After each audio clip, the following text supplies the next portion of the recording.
السلام عليكم ورحمة الله وبركاته. إن الحمد لله نحمده ونستعينه ونستغفره ونعوذ بالله من شرور أنفسنا ومن سيئات أعمالنا. من يهده الله فلا مضل له ومن يضلله فلا هادي له، وأشهد أن لا إله إلا الله وحده لا شريك له، وأشهد أن محمدا عبده ورسوله. أما بعد. அன்பார்ந்த இஸ்லாமிய சகோதர சகோதரிகளே, ஹஜ் பற்றிய அல் குர்ஆனிய சிந்தனைகள் தொடரின் 7வது வகுப்பில் உங்கள் அனைவரையும் சந்திப்பதில் பெரும் மகிழ்ச்சி அடைகின்றோம். இன்றைய வகுப்பில் நாங்கள் ஏற்கனவே ஆரம்பித்த சூரத்துல் பக்ராவின் 196வது வசனத்தின் விளக்கத்தின் தொடரை நாங்கள் பார்ப்போம்.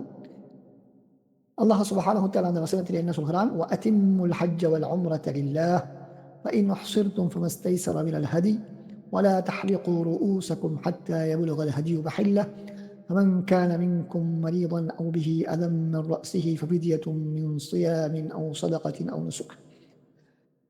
இதில் அல்லாஹ் சுப்ஹானஹு வ தஆலா அல்லாஹுக்காக நீங்கள் ஆரம்பம் செய்த ஹஜ்ஜையும் உம்ராவையும் முழுமையாக்குங்கள்.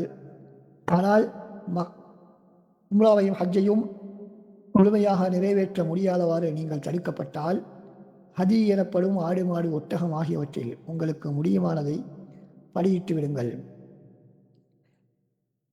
அந்த ஹதிகள் தாம் செல்ல வேண்டிய இடத்தை அடையும் வரை நீங்கள் தலைமுடியை மடித்துக் கொள்ள வேண்டாம் அல்லது சிரைத்துக் கொள்ள வேண்டாம். உங்களில் யாரேனும் நோயாளியாகவோ அல்லது தலையில் ஏதாவது வருத்தமோ அல்லது இருந்தால், இது போன்ற ஏதாவது ஒரு பிரச்சனை உங்களுக்கு இருந்தால் அதற்கு பரிகாரமாக அவர் நோன்பு நோக்கட்டும். பபிதியத்தும் சுயாமின் அவு சதகத்தின், அல்லது தர்மம் செய்யட்டும், அல்லது அவு நுசுக், குர்பானி கொடுக்கட்டும் என்பதுதான் அந்த வசனத்தினுடைய நேரடியான கருத்து. இப்பொழுது நாங்கள் அதனுடைய விளக்கத்துக்கு நாங்கள் வருவோம். முதலாவதாக, இந்த வசனம் இறங்கியதனுடைய பின்னணி என்ன, எந்த காரணத்துக்காக இந்த வசனம் இறங்கியது என்று நாங்கள் பார்ப்போம். புகாரி முஸ்லிமிலே வரக்கூடிய ஹதீஸ், கஅப் இப்னு உஜ்ரா ரலியல்லாஹு அன்ஹு அறிவிக்கிறார்கள், ஹுதைபியாவிலே ரசூலுல்லாஹி ஸல்லல்லாஹு அலைஹி வஸல்லம் இடத்திலே நான் சென்ற பொழுது எனது தலையிலே இருந்து பேன் கொட்டி கொண்டிருந்தது. தலை நிறைய பேன் புழுத்திருந்தது என்பதாக நாங்கள் சொல்லுவோம்.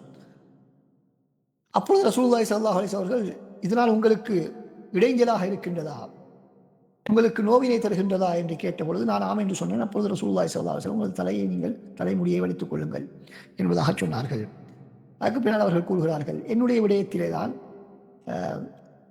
உங்கள் யார் நோயாளியாகவோ அல்லது தலையில் ஏதாவது நோய் இருந்தால் அவர் இது போன்ற பரிகாரங்களை செய்து கொள்ளுங்கள் என்ற வசனம் இறங்கியது என்பதாக அவர்கள் குறிப்பிடுகிறார்கள். அப்படி என்றால் இன்று நாங்கள் பார்த்து கொண்டிருக்கக்கூடிய ஒரு இஹ்ராத்தோடு இருக்கக்கூடியவர், ஹஜ் உம்ராவுக்காக நியத்து வைத்த ஒருவர்,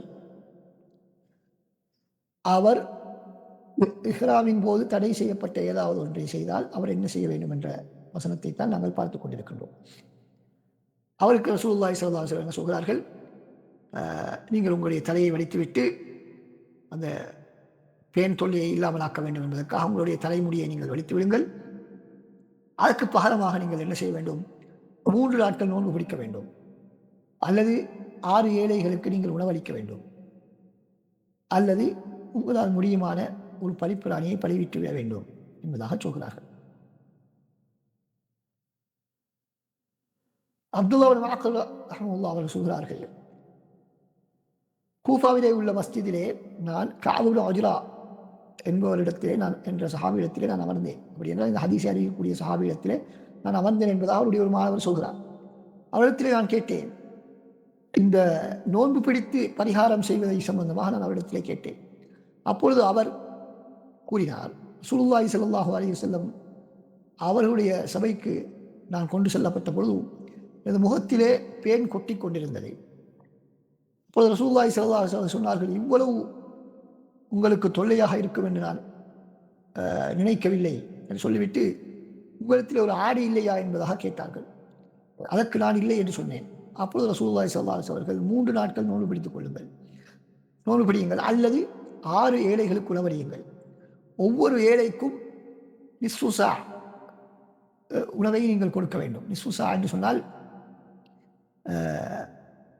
1½ கிலோ, 1½ கிலோ, அதைத்தான் நிஸ்ஃபு சா என்பதாக சொல்லுவோம். அதாவது ஜக்காத்துல் ஃபித்ர் வந்து 4 1 சா, ஜக்காத்துல் ஃபித்ர் 1 சா நாங்கள் கொடுக்க வேண்டும். அது 3 கிலோ. நிஸ்ஃபு சா என்று சொன்னால் 1½ கிலோ கிட்டத்தட்ட. வேறு சொன்னார்கள், உங்களுடைய தலையை நீங்கள் வலித்துக் கொள்ளுங்கள் என்று சொன்னார். தலையை வலித்துக் கொள்ளுங்கள், அதற்கு பகரமாக நீங்கள் இந்த 3ல் ஏதாவது ஒரு பரிகாரத்தை செய்யுங்கள் என்று சொன்னார்கள். என்னுடைய விடயத்திலே தான் இந்த வசனம் இறங்கியது. இருந்தாலும் அது உங்கள் எல்லோருக்கும் பொதுவானதுதான் என்பதாக அவர்கள் சொன்னார்கள். இந்த 2 அறிவிப்புகளுமே புகாரி முஸ்லிமிலே வருகிறது. எனவே இந்த வசனம் இந்த விடயத்துக்காகத்தான் இறங்கியது என்பது எங்களுக்கு ஊர்ஜிதமாகின்றது. அடுத்ததாக நாங்கள் ஏற்கனவே சொன்னோம், இந்த வசனம் ஹுதைபியாவுடைய சந்தர்ப்பத்திலே தான் இறங்கியது என்பதற்கு இது இன்னொரு ஒரு ஆதாரம். இது ஒரு ஆதாரம். ஹுதைபியாவுடைய சந்தர்ப்பத்திலே, அங்கே ஹுதைபியாவில் இருக்கும் பொழுதுதான் இந்த வசனம் இறங்குகிறது. ஹிஜ்ரி 6ஆம் ஆண்டு. இதன் மூலமாக நாங்கள் புரிந்து கொள்ளக்கூடிய முக்கியமான விடயம் என்னவென்று சொன்னால்,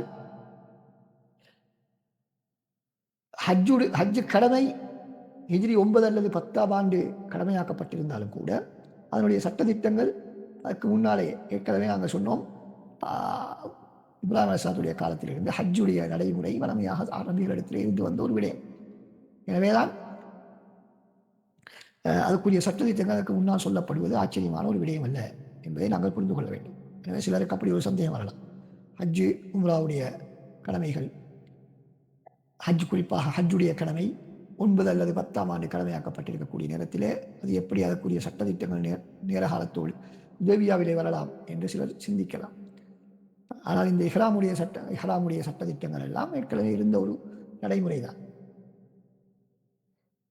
இந்த வசனத்திலே நாங்கள் பார்க்கிறோம், அல்லாஹ் சுப்ஹானஹு வ தஆலா சொல்கிறான், ஃபமன் கான மின்கும் மரீதன், உங்களில் யாராவது நோயாளியாக இருந்தால். அப்படி என்றால் ஏற்கனவே நாங்கள் பார்த்திருக்கிறோம்,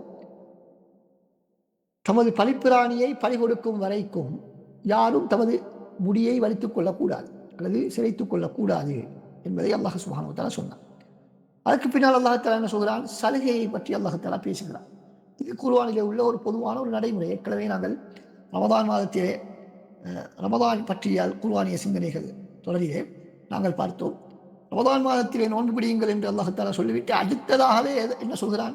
அப்படி பிடிக்க முடியாமல் போனால் அதற்கு என்ன பரிகாரம் என்பதை அல்லாஹ் சுப்ஹானஹு வ தஆலா அங்கு சொல்கிறார். அதே போலதான் இங்கும் அல்லாஹ் தஆலா நீங்கள் முடியை ஹஜ் உம்ராவை முடிப்பதற்கு முன்னால், அந்த பலிப்பிராணியை பலி கொடுத்து உங்களுடைய உம்ரா ஹஜ்ஜை பூர்த்தி செய்வதற்கு முன்னால் நீங்கள் முடியை வலித்துக் கொள்ளக்கூடாது என்று சொல்லிவிட்டு, அப்படி வலிப்பதற்கு நிர்பந்திக்கப்பட்டால் அல்லது அப்படியான ஒரு தேவை யாருக்காவது வந்தால் அவருக்கு உரிய சலுகையை பற்றி அல்லாஹ் தஆலா இங்கு சொல்கிறார்.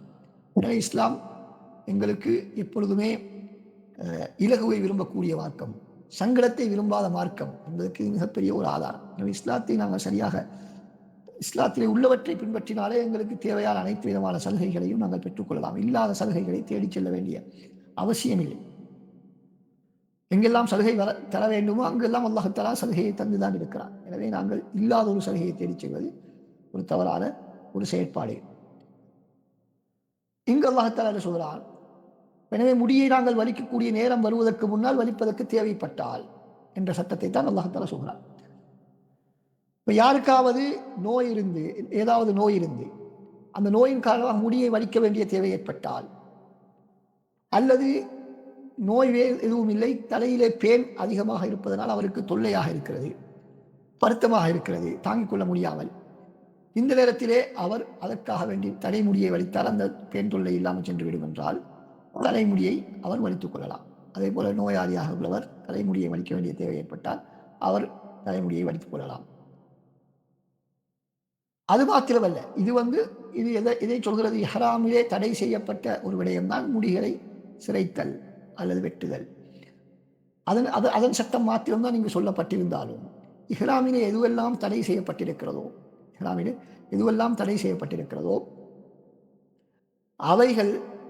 அவற்றை நாங்கள் செய்தால், அவற்றை நாங்கள் ஏதாவது ஒரு தேவைக்காக நாங்கள் செய்தால்